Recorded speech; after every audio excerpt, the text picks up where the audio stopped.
puntahan muna natin si Papa mga idol. Nagtanim ng mga kape na kinuha namin kanina.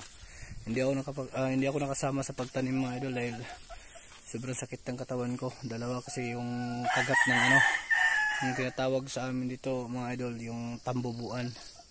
Malalaking basta yung itim, kulay itim na may tusok sa buntot. Yun. Kaya si Papa lang muna yung nagtanim ng kape. Puntahan muna natin siya mga idol para makita nyo paano niya tinanim. Let's go. Sa ngayon mga idol, naghuhukay pa pala si Papa. Hindi pa nagtanim ng mga similyang kape na kinuha namin kanina doon sa unahan. Yeah. Tingin na lang muna tayo sa mga binutasan niya mga idol. Let's go.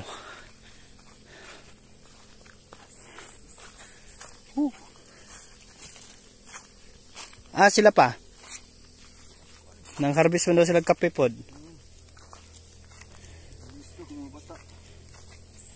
Yun. Dami ng binutasan na idol. Ayan o. Yun.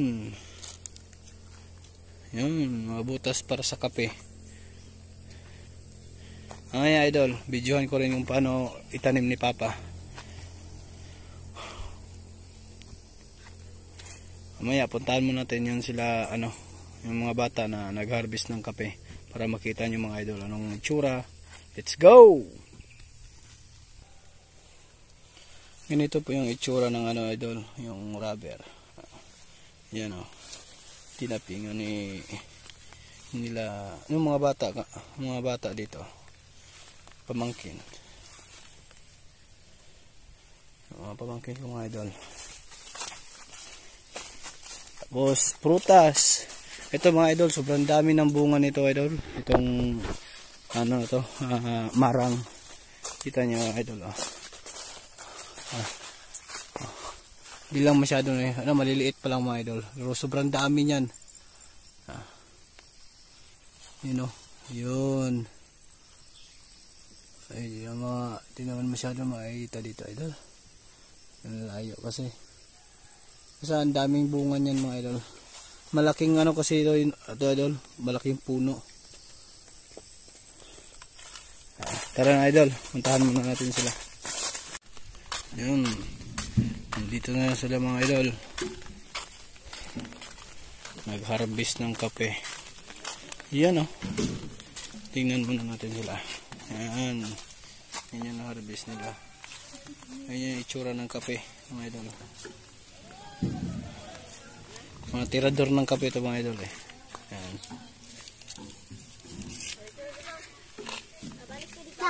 Yan. Punta daw kami sa loob mga idol. Dahil medyo mas marami daw doon.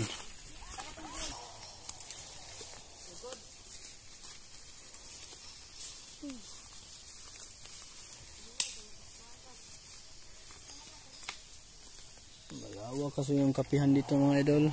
Ito sa likod mga idol, yan, mga batang kape pa yan, mga maliliit pa, mga malalaking similya na rin yan, Yung sa amin kinukuha namin, yung mga maliliit, tulad ng ganito kalaki, ganyan, dahil para fresh talaga. Pero pinipili namin yung mga malalaki yung similya. Yun sa taas mga idol, yung, sige. Yung sa taas yan. Yun. Marami yan. Yung may mga bilog-bilog mga idol.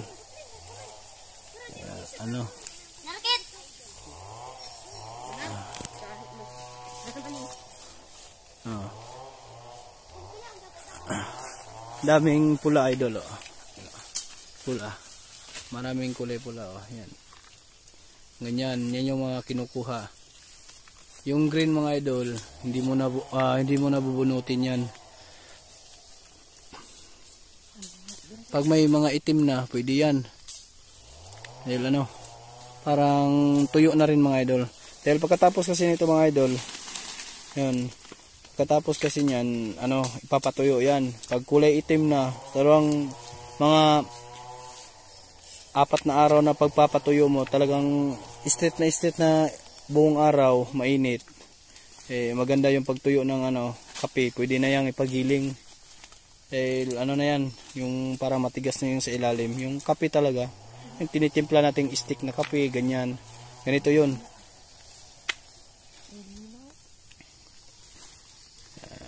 Yan. Napagkaisahan nila. Hindi yan nababali basta-basta mga idol. Kape yan eh. Yung sanga kasi ng idol, nung kape, sobrang tibay. Sobrang talaga. Maganda gawin yung hawakan ng ng martilyo, ng itak, kahit mga idol. Pwede siya dahil sobrang nito, sobrang tibay.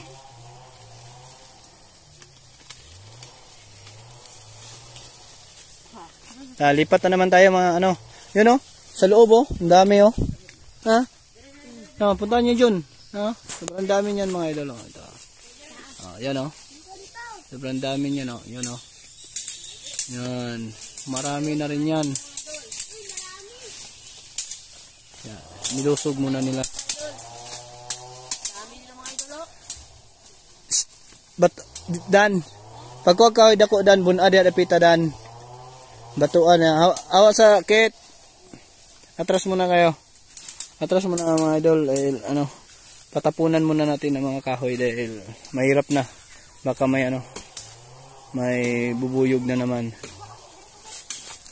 Ay managdag bunga na. Ayaw na. Ay, ikang bunga. Ayaw na.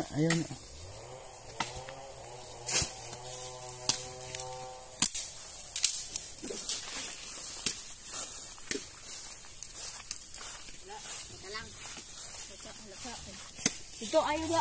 May gumot kasi.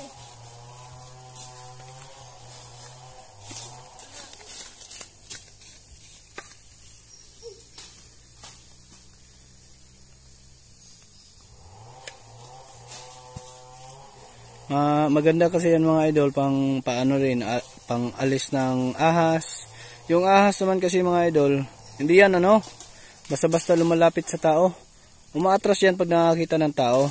Lang kasi yung kadalasan na nakagat ng ahas, yung yung naapakan, minsan yung tayo mismo yung nanghimasok sa nila lugar, yung dyan mismo sa yung kung saan sila nakatira, na natin na nagagalaw. Kaya siyempre dumidipinsa lang din yung ahas. Kaya di naman natin sinasadya din na na magalaw sila. Ayun.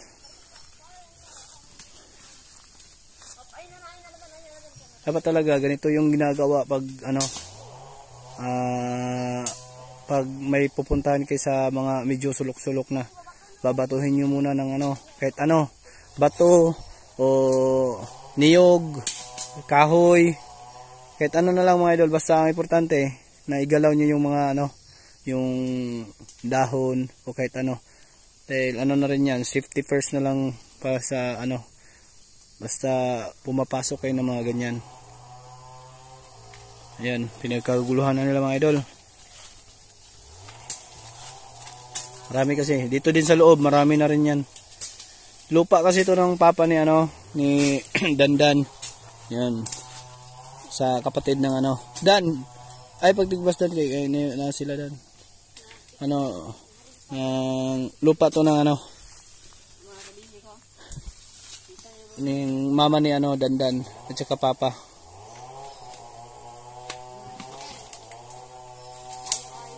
Napag-utusan siya ng lula niya na mag-harvest daw ng kape. Kaya itong tatlo, mga pinsan niya naman to lahat. Kaya napagtulungan. Napagkaisahan nila na pagtulungan muna para mas mabilisan at saka marami ding nakukuha. Doon sa loob kit. Puntahan niyo kit. Wag na daw sa loob, tara na. Wag na daw doon sa loob mga idol dahil sabi kasi ni Papa na wag na daw lusugin dyan dahil medyo masukal na. Okay lang sana kung kami na kasama namin si Papa at saka ako bago yung mga bata, okay lang. Kaso sa mga ganyan na mga lugar idol, yung mga medyo sulok-sulok na, mahirap. Ito mga idol, ditong area na to, mga ano yan, may kape dito lang hanggang labas, pero sa loob niyan mga rubber.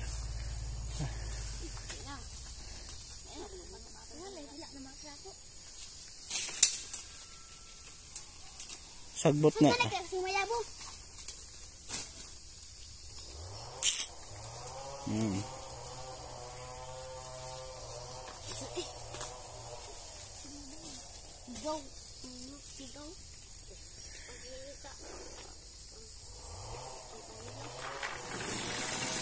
Pinasok nila sa sako mga idol para mabilis bitbitin yung ano timba.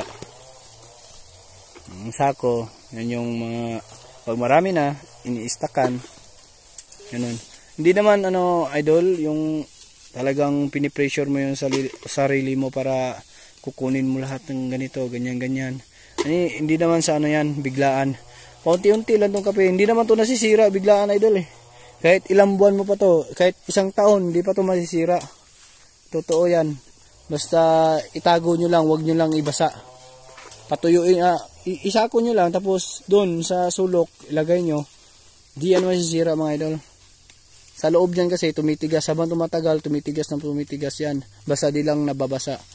Tuyo yan.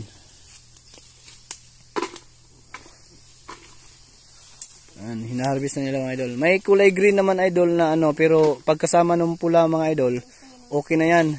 Pwede na yung ano, kunin. Pero pag ano lang, green lang lahat, di pwede. Ayun ano.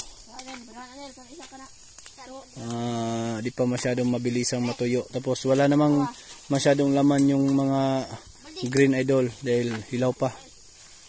Pag hinog na yon, yung pwedeng-pwede na talaga yung mga pula lang. Pula at saka medyo may dilaw na, ganoon.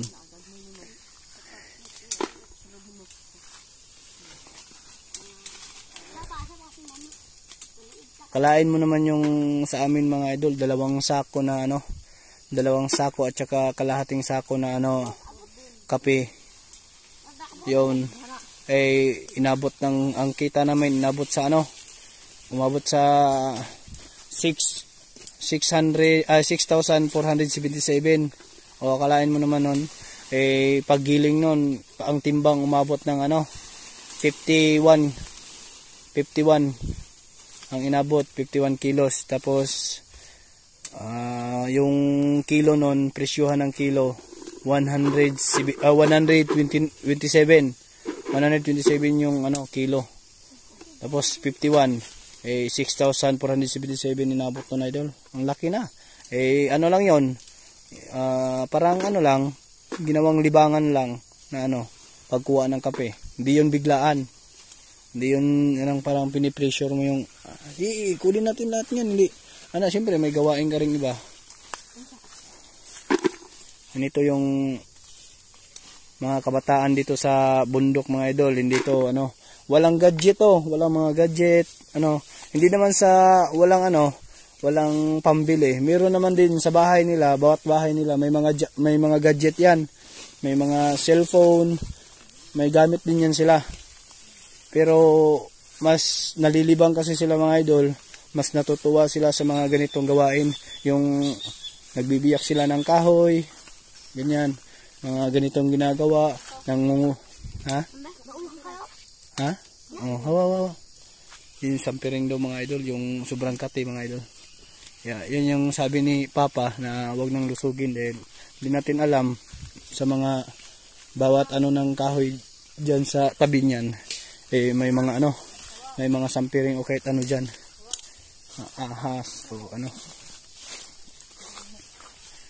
Atras muna tayo mga idol. Yun. Dito din kami kumukuha ng mga kahoy mga idol sa pangluto namin. Yan, panggatong namin sa araw-araw. Dito may mga palkata kasi dito tulad yan mga idol. Yan. Hulog na sanga. Ito, hulog din na sanga. Ganyan, free na yan sa amin dito mga idol. Wala ka nang iisipin na panggatong mo sa araw-araw, basta masipag ka lang manguha ng mga panggatong. Dito naman mga idol, mga mababait naman din kasi yung mga bawat may mga dito, mga tawag niyan, mga farm, mga ano dito, mga nagmamay-ari ng mga palkata, ano ito, wala namang problema yan. Kahit sino pwedeng kumukuha, basta yung ganito lang, yung mga panggatong. Kahit prutas ka mga idol, manghingi ka lang, walang problema naman dito. Di naman madamot yung mga tao dito eh. Dahil alam kasi nila mga idol kung ano din yung mga kaligayahan ng mga bata. Di ba? Sobrang saya nila mga idol. Isa naman mga idol para ano siya, tinitingnan niya kung saan banda yung may bunga tapos binabato para baka may lampinig o kahit ano. Yeah.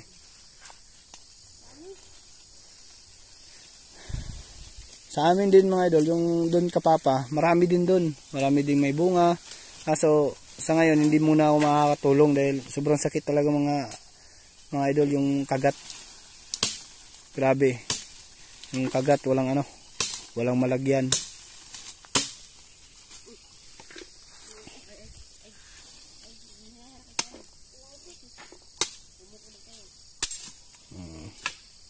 Galing na maghawak ng itak mga idol, no.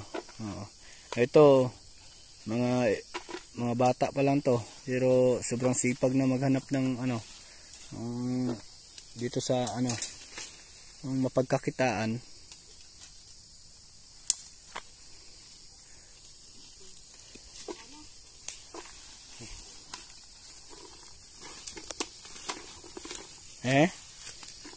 Ayo idol, dami na rin yan. Lipat muna kami sa ibang pwesto mga idol. Ang kulay green idol, hindi yan kinukuha talaga. Yun o.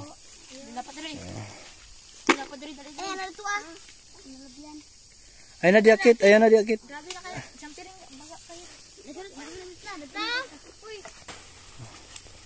Natatabunan daw mga idol. Ang lawak yun. Parang may tae. Hindi mo gumigil ka dito, no? Tara.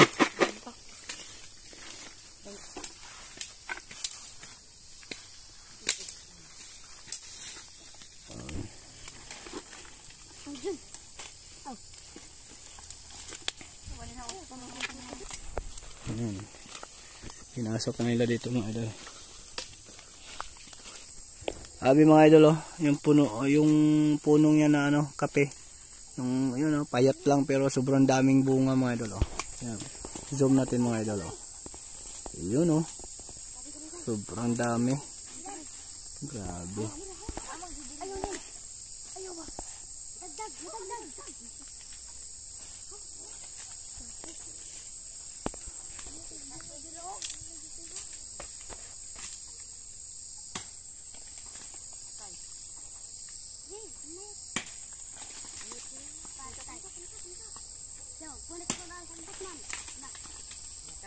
Sige lang. Yun. Sige, bira.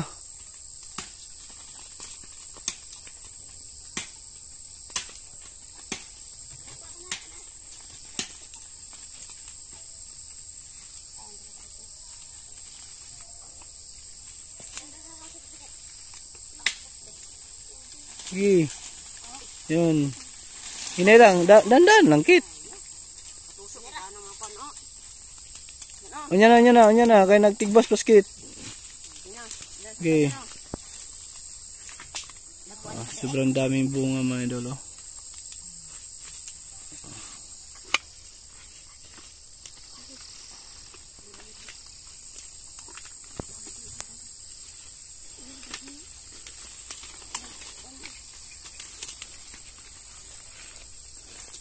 Nakakaaliw yung ganito mga ginagawa ng mga bata mga idol.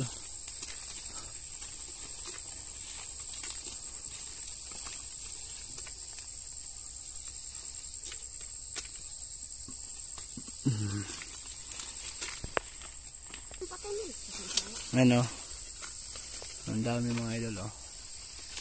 Walang problema kasi yan mga idol, kahit na parang hindi yung putulin idol yung parang binabali mo lang yung sanga. Itong kape hindi namamatay ito basta-basta. Buhay na buhay yan basta may kahit kaunti na humahawak. Nababali lang siya. Ganun. Pero pag pinutol mo, wala na. Yung na lang, yung dun sa yung sa dulo lang talaga, yung pinaka niya, yung tawag nun, yun lang yung naiwan na mabubuhay. Pero yung sanga ito patay na rin dahil wala na hindi na nakalapat sa lupa Pero pag nakalapat yan, buhay pa rin yan. Ito yung ganyan yung kape. Yung isa na naman meron din. Mas maganda nga dito mga idol pag itong kape nakahiga tapos namumunga. Malapit lang, hindi ka mahihirapan tulad ng papa ng asawa ko. Papa ko na rin Pero grabe, ganito, parang pinipilay niya pero buhay yan. Hindi yan namamatay.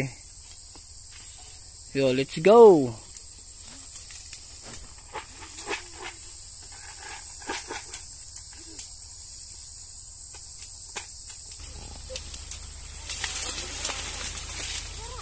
Ayaw na pala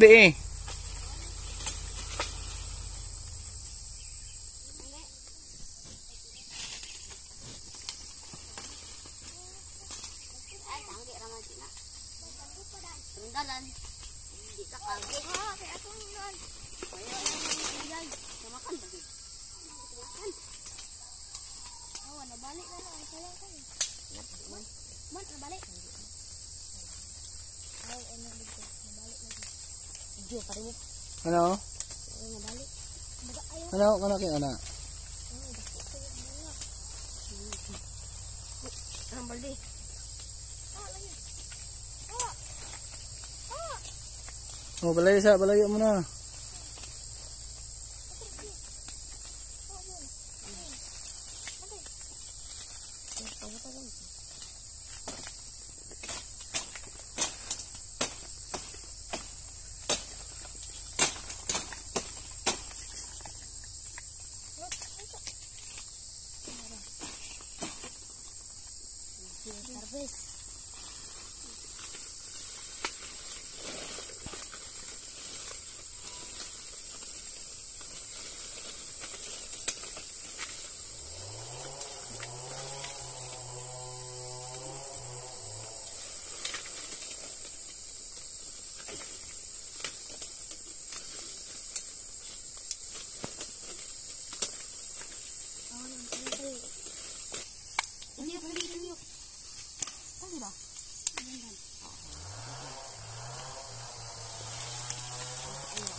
Yo mga idol, tapos na rin kami nag-harvest ng kape mga idol kasama yung mga bata mga idol. Kaso sila umuwi na, mauna na sila.